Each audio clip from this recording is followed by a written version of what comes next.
Un sac de classe bien rempli. Comme tout adolescent, Cyril part au lycée. Et pourtant, ce n'est pas si anodin.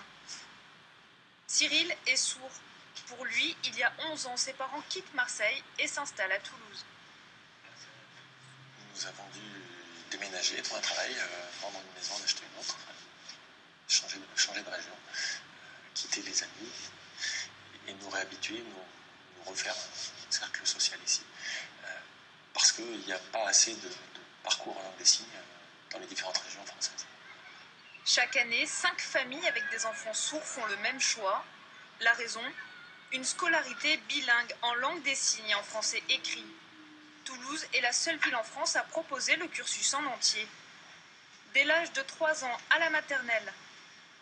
Même emploi du temps, même objectif, même évaluation que pour des enfants entendants. Dans cette classe de CP, les petits sourds devront savoir lire et écrire à la fin de l'année.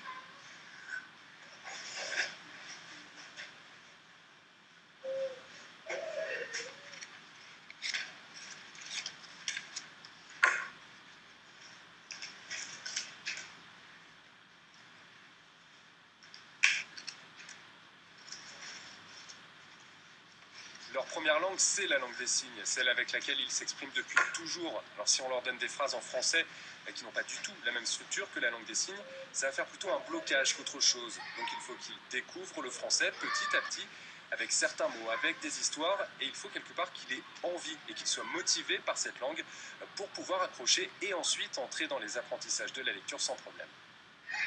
60 enfants sourds sont scolarisés en primaire, c'est presque une victoire. Il y a 25 ans, la création de la filière bilingue a été une âpre bataille menée par cet homme. Sa fille est sourde de naissance. On a dû tout construire à partir de zéro. Il fallait trouver les profs, faire les programmes, trouver les enfants, gérer tout, payer tout ça. C'est-à-dire qu'on a complètement remplacé l'éducation nationale. Aujourd'hui, l'éducation nationale reconnaît cette filière bilingue et elle va même plus loin. Dans ce collège, une unité spéciale dite Ulysse est ouverte. Elle permet une remise à niveau. Par exemple, en français, il refait un cursus à part pour lui permettre d'apprendre à lire et à écrire correctement. Voilà. S'il était dans la classe, sa classe, il ne suivrait pas le cours parce qu'il n'a pas les bases. Scolariser les enfants sourds fait partie de la mission d'accueil de l'éducation nationale, mais elle a un coût. Selon les années, selon les enseignants que nous avons à notre disposition, ça peut être 60 à 80 000 euros de frais d'interprète pour le collège, 220 240 000 euros de frais d'interprète pour le rectorat, donc de la maternelle au lycée. Et c'est beaucoup. C'est énorme. Nous retrouvons Cyril en cours de philosophie. Cette année, il passe le bac. J'ai pris beaucoup de plaisir dans cette scolarité parce que j'ai appris en même temps que les entendants, comme eux, mais avec la langue des signes, ce qui était complètement adapté à ma situation puisque c'est ma langue.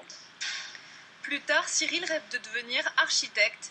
Il fera partie des 4% des jeunes sourds qui accèdent aux études supérieures.